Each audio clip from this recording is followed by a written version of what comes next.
IGSF TV. I'm here on some steps in Putney. I'm here to meet Eliza, who is an actress, model, writer, and has set up her own website, Was It Good For You?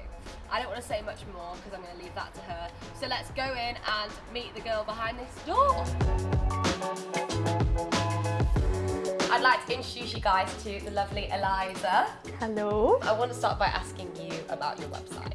I started it 2 years ago. I do English literature at uni and wanted to kind of be involved in loads of kind of writing circles, and went to one spoken word where there was an amazing woman who was talking about her experience with her first time with sex, and she just put it so well, and I was like, wow. And then started talking to her afterwards, and she was like, it's amazing because I can come to these places and speak, but there's nowhere I can kind of slodge it in and it stay there for a while. Yeah. And so I was like, okay, I need to make a platform. It's basically using art to talk about sex. Yeah. Because it is a complicated and hard subject to talk about, so using your particular talent makes it easier. What sort of mediums do you use on the website? So it started with poetry, and then artwork started coming through the submissions from people I didn't even know. Videos, photography, and basically anything's welcome. So it's like a sort of community vibe that you've got going, like a sort of comfortable space for people to talk about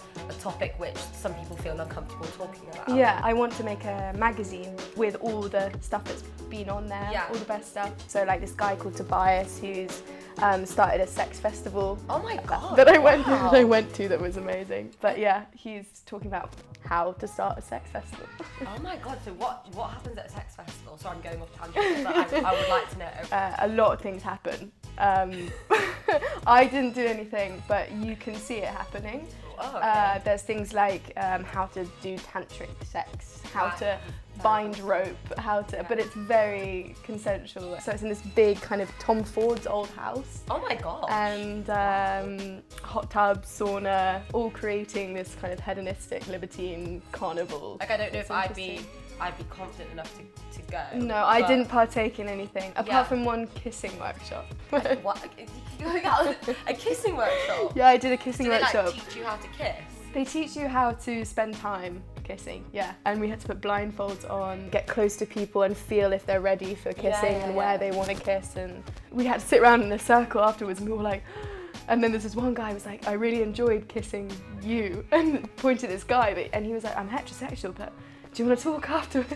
Really? That's brilliant. I love that. So probably like opens up people, like unlocks things inside of them, sort of thing. It was like going down a rabbit hole. It's just men in suits going down, and we were all like, oh, I'm not ready for this. Just got a kissing workshop. Yeah, exactly.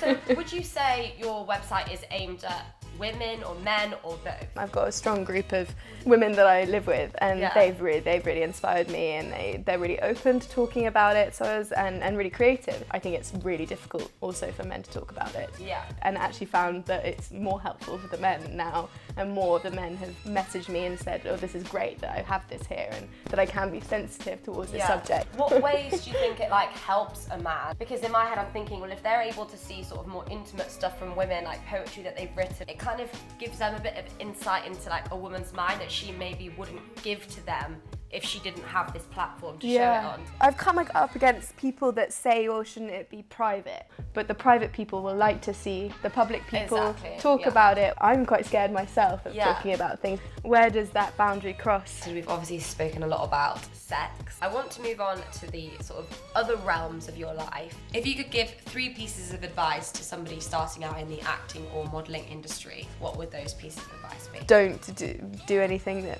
you feel you don't want to do. Respect yourself. Really know that you are your own boss in a sense, and you can be bossed around by people, but don't be bossed around too much. To say no if you can, and know that you can, I guess. You know, everyone's individual, and if they don't like you now, it's because you're different and you're better for something else. The creative world generally, it's very much like you don't know when the next job's coming. There's a lot of disappointment, a lot of auditioning and getting told no. How do you cope with that? When I don't get jobs, I'm like, okay, but I'll do something else then. I'll create something else. So you don't really get like down about it, or I'm down. Yeah. Have you had any personal experience on the Me Too campaign? There has been little things. I think when you're in the modelling world, there is a lot of misogyny. I was quite young and I was asked to be on a photo shoot. Yeah. I was really excited about it. He brought me to this park and he was like, okay, but we don't really want clothes. And at that point I was like, oh my gosh, I've come all the way to, I think it was near Cockfosters, ironically. And then, and I don't want to make excuses for myself. And I'm now like, why did I do that? He made really beautiful photographs. Yeah.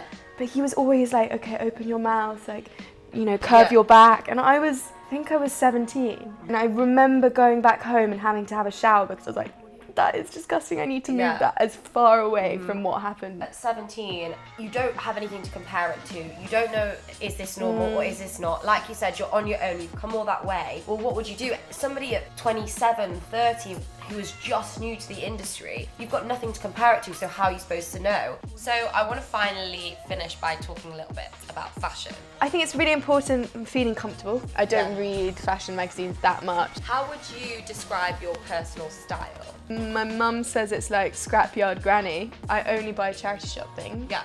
Because of environmental reasons. Also, I just don't like something I can't like mould or add buttons to or do something else. And I also love the art of going into charity shops and just like pushing your finger and being like, okay, that's disgusting, or that's amazing, and finding something different. You are with Anti-Agency. Would you say that's influenced you in any way? With dress sense, I think not, because they find you. I think via Instagram, I think they see something like, oh, they're different, they've got their own dress sense already. And I think that's what Anti-Agency is all about. You turn up to set and you're someone with, you know, something interesting to say, you're going to be fun on set. Not always, but that's fun for people on the shoots that I've done. They're like, oh, we love Anti-Agency people because we can actually sit around the table and like, you know, we're all creatives. I think meeting people has been the best thing for me. I'm not your typical model, but slowly we're breaking that mold. Thank you so much for having me in your lovely home. I now actually want to introduce you to a friend of mine. Can we move along? Yes, we can. Let's do it. What is your star sign? Pisces. How would your ideal Sunday be spent? In bed at the start, then a really good brunch, and then a good walk, and then drawing or something productive, and then sleep early. City or country break? Ooh, country break. What is your favourite city? Ooh, Edinburgh, to be loyal. What is your most used emoji? Magnolia, so niche, the flower. What are you currently watching on TV/Netflix at the moment? An atrocious amount of Mad Men. If you weren't doing what you're doing now, what would you be doing? I'd like to be really good at coding. Would you rather have lemons as hands or a watermelon bottom? A watermelon bottom. Thank you so much for having me. It's honestly been like so amazing talking to you, and I've loved hearing about like what you're doing at the moment. It's super interesting. I hope that you enjoyed meeting Velma. Hope she wasn't too rude. Nope, she wasn't, not at all. Good luck with everything you're doing. It's really awesome. Too.